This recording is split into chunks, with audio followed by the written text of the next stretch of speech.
अच्छा, वैसे आप अपनी हेल्थ का ध्यान तो रखते हैं ना? अब ये सवाल थोड़ा मुश्किल लग सकता है, लेकिन क्या आप हेल्दी लाइफस्टाइल अपनाने की कोशिश करते हैं? और क्या आप अपने हार्ट की हेल्थ को जान पाते हैं? क्या आपको पता है कि आपका हार्ट हेल्दी है या नहीं? क्योंकि हार्ट डिजीजेस कितनी कॉमन हो गई है ये हम सब जानते हैं। और जो हार्ट डिजीज सबसे कॉमन है वो है coronary artery disease, in short CAD। इसी को अस्केमिक हार्ट डिजीज और हार्ट डिजीज भी कहा जाता है। कई लोगों में इस डिजीज का फर्स्ट साइन ही हार्ट अटैक होता है। इसका मतलब आप समझ रहे हैं कितना बड़ा रिस्क है ये जिंदगी के लिए। ये जानने के बाद भी हम केयरलेस बने हुए हैं। क्या आपको ये अजीब नहीं लगता? इस बारे में आप सोचिएगा जरूर कि हमें हेल्दी लाइफस्टाइल को अपनाना चाहिए या नहीं। और अभी इस हार्ट डिजीज के बारे में जानने के लिए वीडियो को पूरा जरूर देखिएगा ताकि आपको सारी जानकारी मिल सके। तो चलिए शुरू करते हैं और जानते हैं कि ये CAD यानी कोरोनरी आर्टरी डिजीज क्या है और ये क्यों होती है। तो देखिए, हमारे हार्ट और अदर बॉडी पार्ट्स को ब्लड सप्लाई करने वाली आर्टरीज कोरोनरी आर्टरीज कहलाती हैं। जब उन आर्टरीज की वॉल्स में प्लेक जमा हो जाता है तो आर्टरीज सिकुड़ जाती हैं। ऐसी कंडीशन में ब्लड फ्लो पूरी तरह होने की बजाय या तो थोड़ा ब्लॉक हो जाता है या पूरी तरह ब्लॉक हो जाता है। यानी कोरोनरी आर्टरीज का सिकुड़ना या ब्लॉक हो जाना ही कैड का रीजन है। क्योंकि ऐसे में हार्ट तक ब्लड फ्लो के जरिए इनफ ब्लड, ऑक्सीजन और न्यूट्रिएंट्स नहीं पहुंच पाते, जिससे चेस्ट में दर्द और सांस लेने में तकलीफ होने लगती है। इस चेस्ट पेन को एंजाइना कहते हैं। और अगर आर्टरीज पूरी तरह ब्लॉक हो तो ब्लड फ्लो बिल्कुल रुक जाता है, जिससे हार्ट अटैक आ सकता है। लेकिन ये आर्टरीज ब्लॉक कैसे हो जाती है, यानी ये प्लेक क्या है? तो हमारी अनहेल्दी ईटिंग हैबिट्स की बदौलत जो कोलेस्ट्रॉल और फैटी मटेरियल आर्टरीज की वॉल से चिपक जाते हैं वही प्लेक होते हैं। यानी हम जानबूझकर ऐसा खाना खाकर अपने हार्ट को ब्लॉक करने की तैयारी करते हैं और फिर ये डिजीज तो काफी टाइम में डेवलप होती है, बहुत टाइम तक अननोटिस बनी रहती है। और जब ब्लॉकेज से प्रॉब्लम होने लगती है या हार्ट अटैक आता है तब पता चलता है कि हार्ट में ब्लड सप्लाई प्रॉपर नहीं हो रही है। अब कोरोनरी आर्टरीज के फंक्शन को समझे तो शायद इस डिजीज के होने का प्रोसेस भी आसानी से समझ में आ जाए। इसलिए आइए कोरोनरी आर्टरीज के बारे में जानते हैं। कोरोनरी आर्टरीज वो ब्लड वेसल्स होती है जो हार्ट मसल को ऑक्सीजन रिच ब्लड सप्लाई करती हैं, ताकि वो लगातार पंप करता रहे। ये आर्टरीज हार्ट मसल के ऊपर ही होती है। हमारे शरीर में 4 मेन कोरोनरी आर्टरीज होती है: right coronary artery, left coronary artery, left interior descending artery और लेफ्ट सर्कमफ्लेक्स आर्टरी। अब सवाल ये उठता है कि कोरोनरी आर्टरी डिजीज में इन आर्टरीज पर क्या असर पड़ता है। इस डिजीज में आर्टरीज के अंदर प्लेक बन जाता है और इस कंडीशन को एथेरोस्क्लेरोसिस कहा जाता है। प्लेक में cholesterol, fatty substances, waste products, calcium और क्लॉट बनाने वाला सब्सटेंस फाइब्रिन होता है। ये प्लेक लगातार आर्टरी वॉल्स पर जमता रहता है, जिससे आर्टरीज सिकुड़ने लगती है और सख्त हो जाती हैं। यानी प्लेक आर्टरीज को डैमेज कर सकता है क्योंकि ये हार्ट मसल तक प्रॉपर ब्लड फ्लो होने नहीं देता।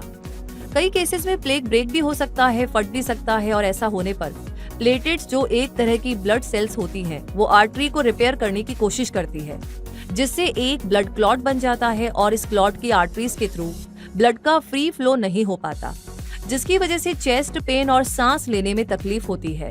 इनफ ऑक्सीजन की कमी होने से हार्ट वीक हो सकता है, जिससे इररेगुलर हार्ट बीट हो सकती है।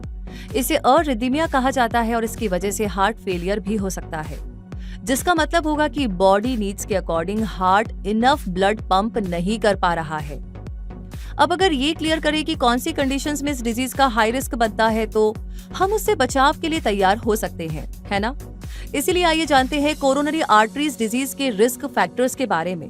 उम्र बढ़ने के साथ इसका रिस्क बढ़ता है। अगर फैमिली में किसी को ये डिजीज रही है तो भी इसका रिस्क बढ़ जाता है। इनके अलावा हाई कोलेस्ट्रॉल और ट्राइग्लिसराइड्स तो हैं ही प्लेक बनाने के लिए रिस्पॉन्सिबल, और high blood pressure, diabetes, obesity, smoking, alcohol, metabolic syndrome, exercise की कमी, अनहेल्दी डाइट, स्लीप एपेनिया और स्ट्रेस, डिप्रेशन और एंगर की कंडीशंस इस डिजीज के रिस्क को बढ़ा देती हैं। इसलिए इनसे बचाव जरूरी है। और बचाव के लिए क्या करना चाहिए? ऐसा खाना खाइए जिसमें trans fats, saturated fats, simple sugars और सोडियम कम हो। स्मोकिंग की अगर हैबिट है तो आप उसे क्विट कीजिए, एटलीस्ट आज और अभी से कोशिश कीजिए। एक्टिव रहना शुरू कीजिए, एक हेल्दी वेट को मेंटेन कीजिए, स्ट्रेस को मैनेज करना सीखिए। अल्कोहल इज नॉट गुड, इस बात को अच्छे से समझ लीजिए। और किसी भी तरह की प्रॉब्लम हो तो डॉक्टर से कंसल्ट कीजिए ताकि आपकी बॉडी के अकॉर्डिंग डॉक्टर सही सजेशंस दे सके और जरूरत हो तो टाइम पर प्रॉब्लम को डायग्नोस भी कर सके। डायग्नोस के दौरान आपका चेकअप करने के साथ आपके सिम्टम्स, रिस्क और फैमिली हिस्ट्री के बारे में पूछा जाएगा और कुछ टेस्ट भी कराए जा सकते हैं, जैसे कि इलेक्ट्रोकार्डियोग्राम यानी कि ECG, जो हार्ट की इलेक्ट्रिकल एक्टिविटी को मेजर करती है। हार्ट डैमेज का पता भी लगा सकती है। चेस्ट एक्सरे और ब्लड टेस्ट, ताकि आपके ब्लड शुगर, कोलेस्ट्रॉल और ट्राइग्लिसराइड्स यानी फैट लेवल्स का पता लगा सके। जरूरत पड़ने पर कार्डियक कैथराइजेशन भी किया जाता है, जिसमें एक फ्लेक्सिबल ट्यूब, जिसे कैथेटर कहा जाता है, उसे आर्म या लेग की ब्लड वेसल के थ्रू हार्ट तक ले जाया जाता है।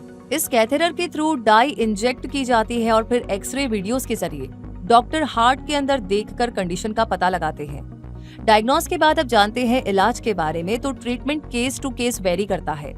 पेशेंट की कंडीशन के हिसाब से डॉक्टर मेडिसिन प्रिस्क्राइब कर सकता है, जिसमें blood thinners, anti clotting medicine, beta blockers, ACE inhibitors etcetera include हो सकते हैं। अगर आर्टरीज में ब्लॉकेजेस है या वो सिकुड़ गई है तो एंजियोप्लास्टी के थ्रू उन ब्लॉक्ड या नैरोड आर्टरीज को ओपन किया जाता है। जरूरत हो तो कोरोनरी आर्टरी बाईपास ग्राफ्टिंग भी की जाती है, जो कि एक तरह की सर्जरी होती है। तो देखा आपने कोरोनरी आर्टरीज डिजीज होने के रीजंस, रिस्क फैक्टर्स, डायग्नोसिस और इलाज के प्रोसेसेस के बारे में। तो अब तो आप समझ ही गए होंगे ना कि जिंदगी को फुल एंजॉय करने के लिए बैलेंस्ड डाइट और हेल्दी लाइफस्टाइल कितना ज्यादा जरूरी होता है, क्योंकि हार्ट सलामत होगा तभी तो जिंदगी को हम खुलकर जी सकते हैं। इसीलिए दोस्तों, छोटी छोटी ईटिंग हैबिट्स को चेंज करना होगा। एक साथ मत कीजिए, धीरे धीरे, आहिस्ता आहिस्ता। जैसे कि डीप फ्राइड, प्रोसेस्ड फूड्स और बेक्ड फूड्स को एक्सेस में खाना बंद करना होगा और फाइबर रिच फूड्स जैसे fruits and veggies, whole grains और बीन्स को खुशी से खाना शुरू करना होगा। सॉल्ट और शुगर को अपनी प्लेट में बहुत थोड़ी सी जगह देनी होगी, ताकि हमारी प्लेट में हेल्थ को ज्यादा से ज्यादा जगह मिल सके, जिससे हमारा हार्ट सलामत रहे, खुश रहे। और हाँ, रेगुलर एक्सरसाइज भी तो आपको शुरू करनी होगी, लेकिन अपनी कैपेसिटी को ध्यान में रखकर। आप डॉक्टर से कंसल्ट करके भी अपना हेल्दी रूटीन शुरू कर सकते हैं। और स्मोकिंग और अल्कोहल को तो बहुत बड़ा नो कहने की जरूरत है, क्योंकि जिंदगी मिलेगी ना दोबारा। इसलिए अपने हार्ट का ख्याल रखिए और अपनों के साथ हमेशा हेल्दी एंड हैप्पी बने रहिए। और अगर वीडियो हेल्पफुल लगा हो तो इसे लाइक कीजिएगा, उन सबके साथ शेयर भी कीजिएगा जिन्हें जंक फूड और अनहेल्दी लाइफस्टाइल अट्रैक्ट करती है। कमेंट सेक्शन में लिख करके बताइएगा कि ये जानकारी आपको कैसी लगी। और हम तो अभी कह देते हैं कि हमें आपकी फिक्र है, इसलिए अपनी हेल्थ का ध्यान रखिए, क्योंकि बचपन से सुन रहे हैं कि हेल्थ इज वेल्थ, यानी कि अच्छी हेल्थ है तो सब कुछ है। और अगर चैनल को अभी तक सब्सक्राइब नहीं किया है तो कोई बात नहीं, अब कर दीजिए। और ये जो बेल आइकन आपको दिख रहा है, इसे प्रेस जरूर कर दीजिएगा, ताकि सारे नोटिफिकेशंस आपको समय समय पर मिलते रहे। रूबी आपसे मिलेगी नए टॉपिक में नई जानकारियों के साथ। तब तक के लिए रखिए अपने हार्ट का बहुत सारा ध्यान। धन्यवाद।